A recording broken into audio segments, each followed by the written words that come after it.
Turma, vamos começar nossa aula de análise combinatória, que trata do raciocínio lógico matemático. É um assunto muito cobrado, assim como os demais, né? A gente sempre fala isso, esse assunto é bastante cobrado. Mas esse aqui é bacana mesmo, ele cai com muita recorrência. Análise combinatória. Vamos entender primeiro os aspectos formais, conceituais, porque se eu entender bem, eu não vou sofrer na hora de ler enunciado. Essas questões aqui elas não deixam claro. As questões não são claras na hora de dar o comando em relação à técnica que eu vou usar. Então, por exemplo, nós usamos 4 definições sobre análise combinatória. As definições são as fórmulas que eu poderia usar, a ferramenta matemática que eu vou usar para calcular. Então nós usamos a definição do princípio fundamental de contagem, o arranjo, a combinação e a permutação. O que eu estava dizendo agora há pouco significa que os enunciados e os comandos de questões não falam para mim que eu vou ter que resolver uma questão pela técnica do arranjo, ou pela técnica da combinação, ou pela técnica da permutação. Como que eu vou saber qual técnica eu uso então, professor?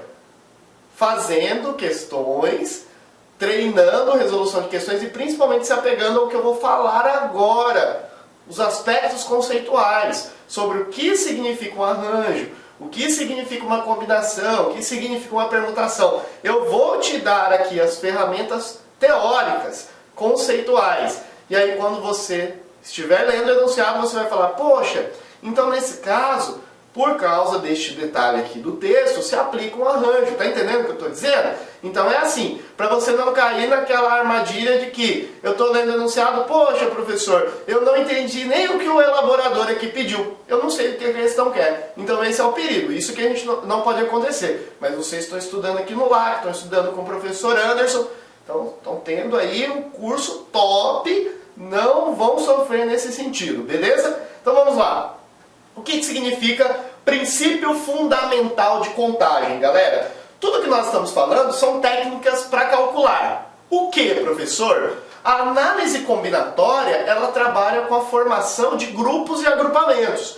Então, ou eu vou formar um grupo de pessoas para fazer determinado trabalho, por exemplo, tem um determinado órgão público que trabalha, por exemplo, em regime de plantão.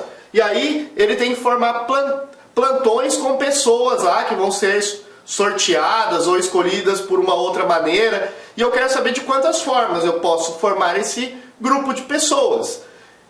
A forma de se montar esse grupo de pessoas depende de algumas coisas. Por exemplo, se eu preciso de cargos diferentes, vamos supor que seja um plantão numa delegacia de polícia. E aí eu preciso que tenha delegado no plantão, que tenha escrivão, que tenha, por exemplo, agentes, beleza? Então é uma possibilidade. Se for com cargo diferente, eu vou usar uma técnica específica aqui. Mas se for um plantão do tipo onde todas as pessoas estão no mesmo nível hierárquico, não existe pessoa que está num cargo diferente do que a outra, então está tudo linear, homogêneo, aí eu tenho uma técnica diferente. Já vamos falar aqui, ó. Quando nós temos hierarquia entre as pessoas, eu tenho alguma distinção na ocupação de cargo, ou alguém é chefe, por exemplo. Se existir alguma hierarquia desse tipo, nós vamos usar a técnica do arranjo. Mas se não existir nenhuma hierarquia entre as pessoas, todo mundo está no mesmo nível, vamos supor que tem uma questão no nosso material que fala que todo mundo é enfermeiro. Né? Não importa se é homem ou mulher, mas todo mundo está no mesmo nível. Não tem um chefe do plantão, todo mundo está no mesmo cargo. Então eu não preciso fazer arranjo, eu vou fazer combinação. Estão entendendo? Então eu vou escolher a técnica que eu vou resolver de acordo com o que o enunciado está me apontando. Professor, mas eu vou trabalhar sempre com um grupo de pessoas? Não, pode ser um agrupamento de qualquer tipo, pode ser um agrupamento de letras, de números, de cores, de alguma coisa. Isso não importa muito. O importante é interpretar se vai existir, principalmente vai existir uma ordem na formação do seu grupo ou agrupamento, ou se não precisa de ordem, não existe ordem ou hierarquia neste grupo, tá certo? O princípio fundamental de contagem, por exemplo, que é o nosso ponto de partida, ele é uma técnica para você calcular de quantas maneiras você pode tomar decisões. Por exemplo, na escolha, vou dar um exemplo aqui agora, de ir de uma cidade para outra, por exemplo. Então é uma técnica para tomar decisões e fazer esses cálculos para essas decisões de uma maneira assertiva. E aí o princípio fundamental de contagem ele se utiliza principalmente do princípio multiplicativo, das multiplicações. Vou dar um exemplo simples e a partir deste exemplo nós vamos fazer analogias, tá bom? Então vamos supor aqui que eu estou saindo de uma cidadezinha que eu vou chamar de cidade A, apenas assim. E eu vou passar pelo meio do caminho em uma outra cidade chamada cidade B. Mas o meu destino final é uma terceira cidade. Eu quero chegar no final no destino C. Eu quero sair de A para C. Mas eu vou passar por uma cidade B ao longo do percurso. Então, de A para B, vamos supor que existam 3 caminhos possíveis, tá certo? Podem existir 3 rotas possíveis. Mas, de B para C, vamos supor que existam 1, 2, 3, 4, 5 rotas possíveis. Então a minha pergunta seria, vamos lá, de quantas maneiras diferentes, ou seja, sem repetição, de quantas maneiras diferentes, ou por quantas rotas diferentes, vou chamar de rota, tá? Por quantas rotas diferentes eu posso sair de A e chegar finalmente em C, ou consequentemente passando por B, mas o meu destino final é o C. Então existem várias formas de resolver esse problema. Não existe um caminho só. É claro que nós vamos pelo caminho mais rápido, pelo caminho mais curto. Falando caminho mais curto, não no sentido da estrada, no sentido do cálculo matemático que eu vou realizar. Que é o caminho mais curto, o caminho mais inteligível, que eu faço menos conta.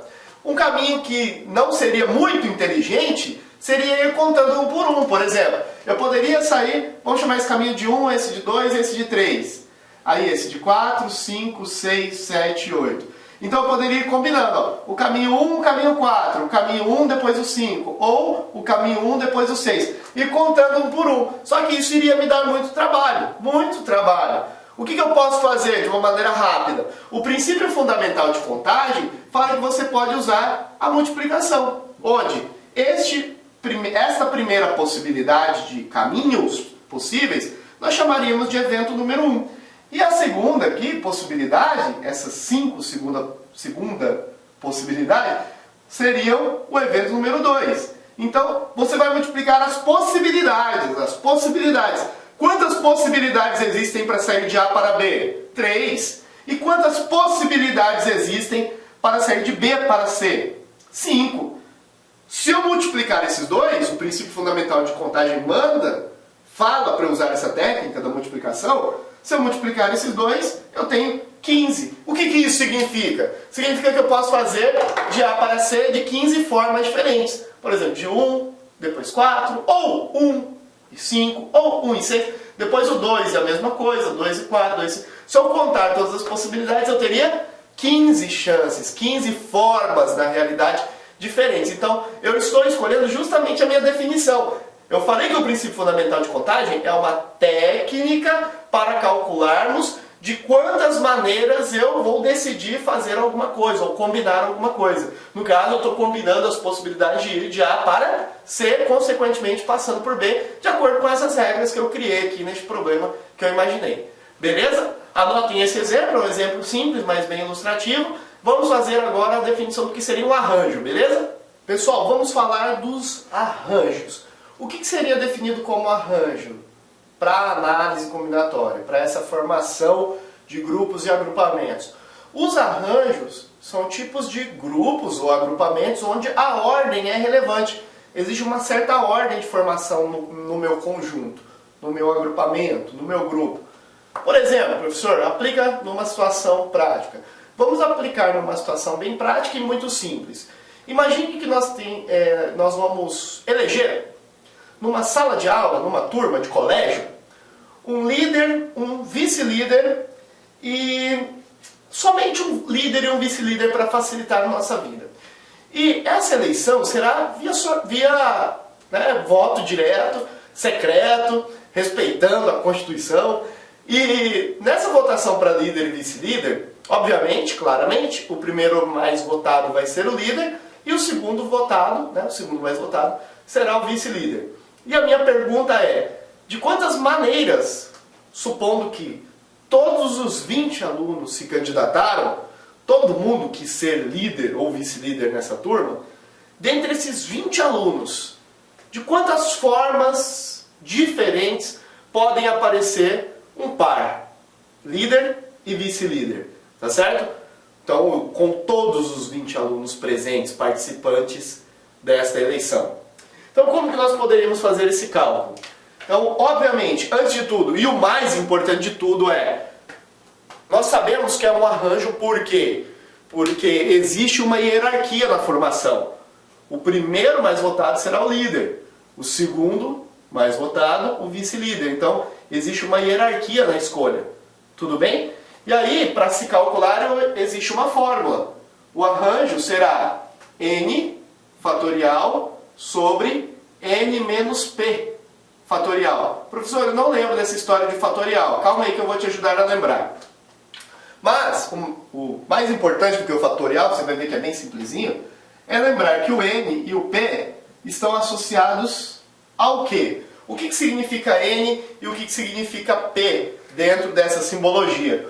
O n é a totalidade, é o total de alguma coisa, totalidade. A gente pode chamar também esse n de conjunto universo. É toda a população que participa desta votação.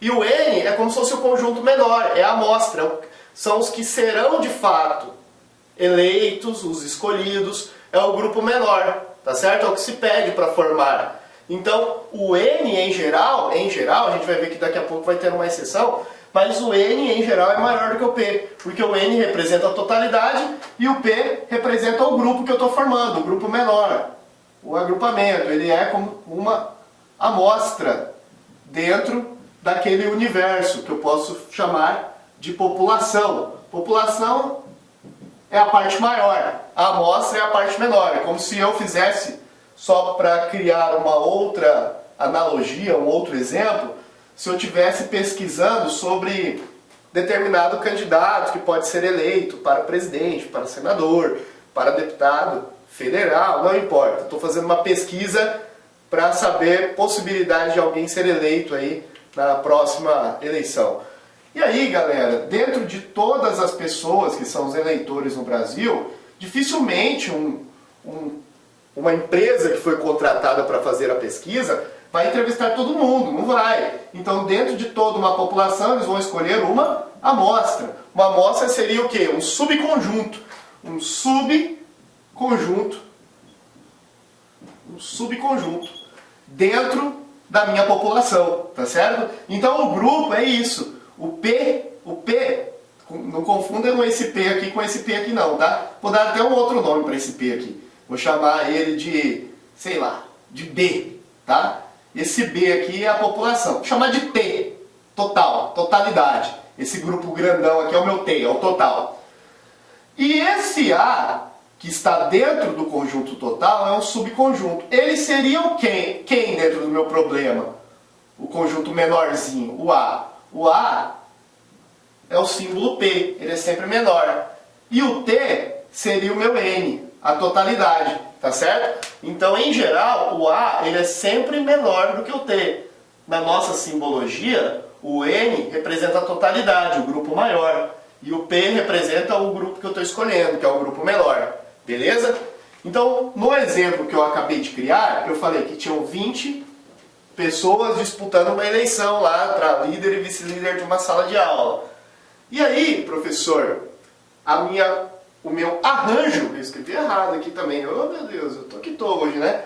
O meu arranjo, ele vai ser N, que é a totalidade, eu estou supondo 20 alunos no total, e aqui como é N de novo, eu vou apenas repetir o 20, mas P é quem vai ser eleito, de fato, líder e vice-líder. No caso, apenas 2 serão eleitos. Está entendendo a diferença? Então, neste exemplo, o meu N vale 20 e o meu P vale 2, tá certo? Isto é a totalidade, é o meu universo, e esta é a minha amostra, é o subconjunto dentro do conjunto, tá certo? Isso será igual, lembra que tem um fatorial aqui, agora o cálculo em si. Professor, não lembro como que se calcula um fatorial, como que se faz essa conta. Então vamos lembrar aqui rapidinho, vamos atribuir alguns exemplos aqui, vai ficar fácil.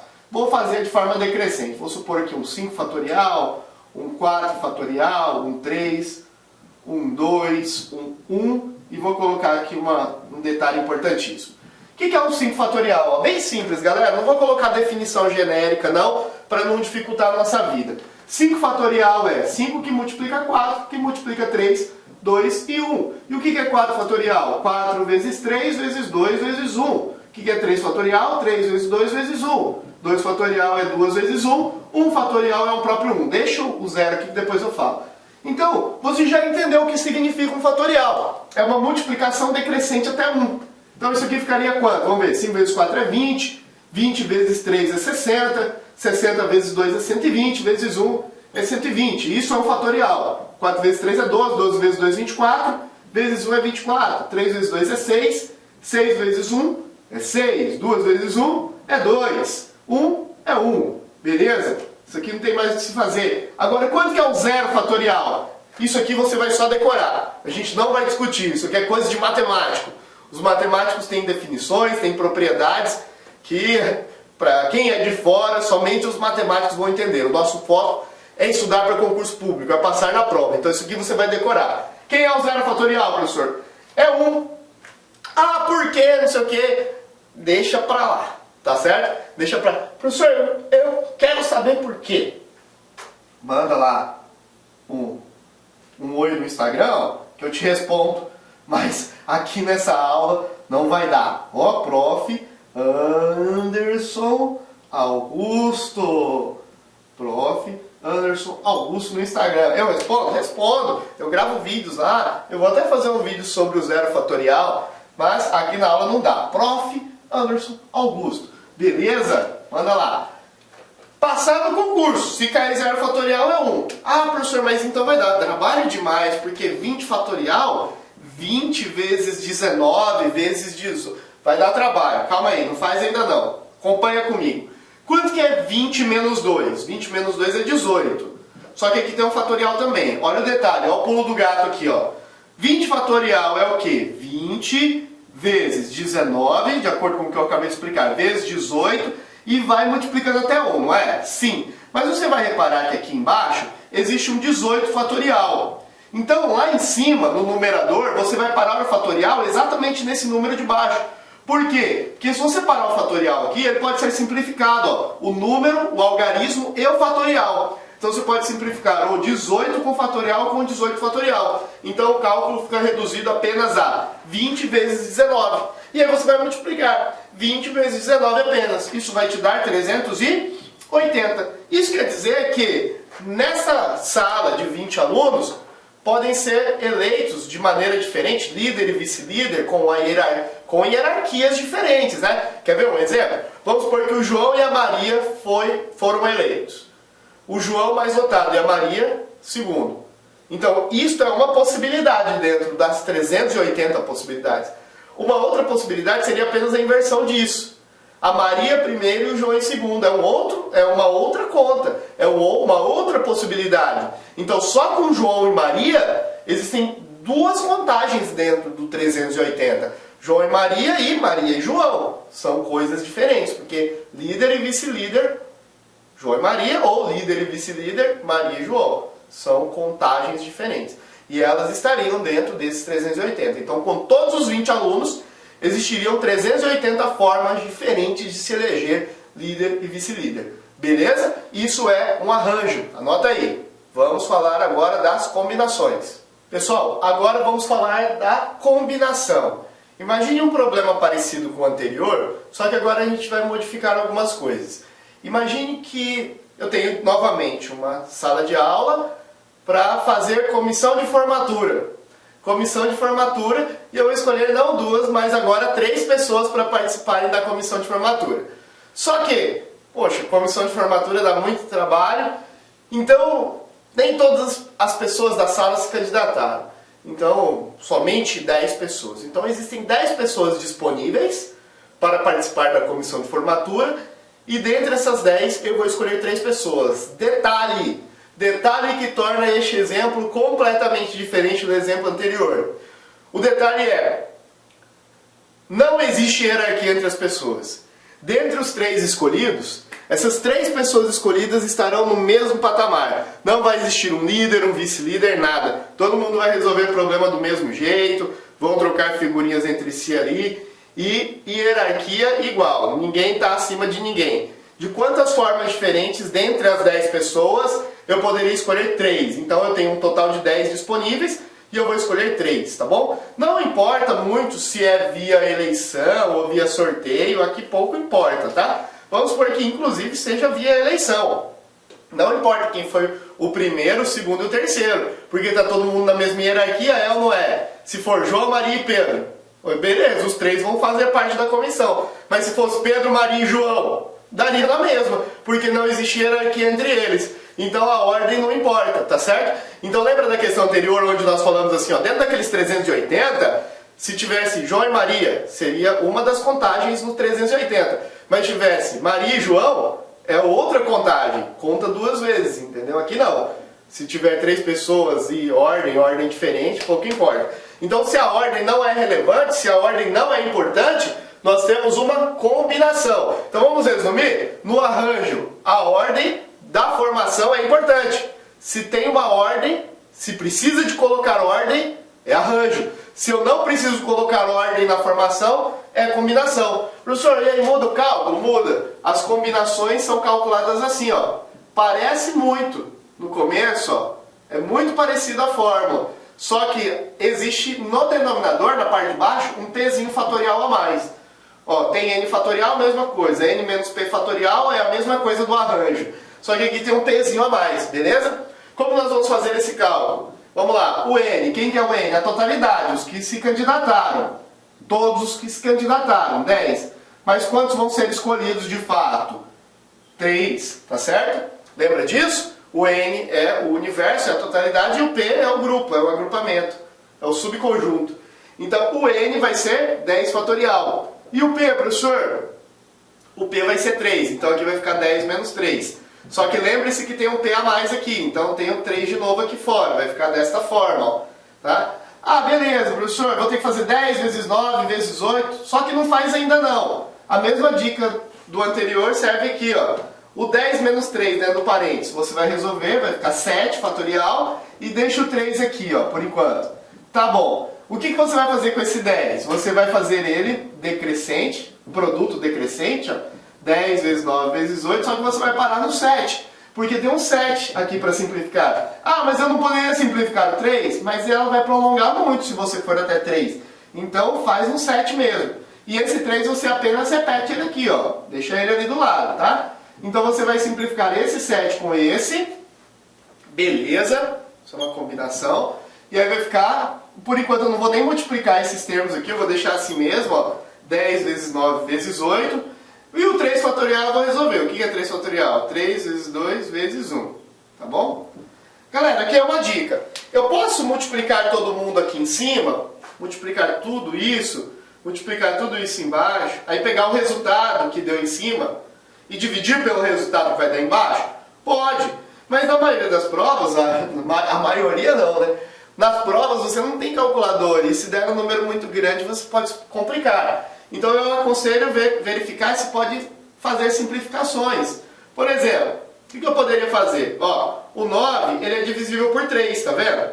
9 dividido por 3, vai sobrar um resto 3 aqui. Aí você elimina esse 3. Por quê? 9 dividido por 3 dá 3. E outra coisa, esse 8 ou 10, também você escolheria ou 8 ou 10, você poderia simplificar por 2. Porque 8 dividido por 2, sobra um resto 4. Aí vai ficar mais fácil, ó. Porque você vai pegar só o resto da divisão. 4 vezes 3, que deu 12, e 12 vezes 10, que vai dar 120. Então você pode escolher quantos grupos, fazendo 3, né? 3 pessoas para participarem da comissão. Existem 120 grupos que podem ser formados com 3 pessoas, de um total de 10, né? Pode ser João, Maria, Pedro, Pedro, Maria, João, tá certo? Ah, lembrando que a troca da ordem não importa, né? Então João, Maria, Pedro, Pedro, Maria e João seria o mesmo grupo, beleza? Tranquilos?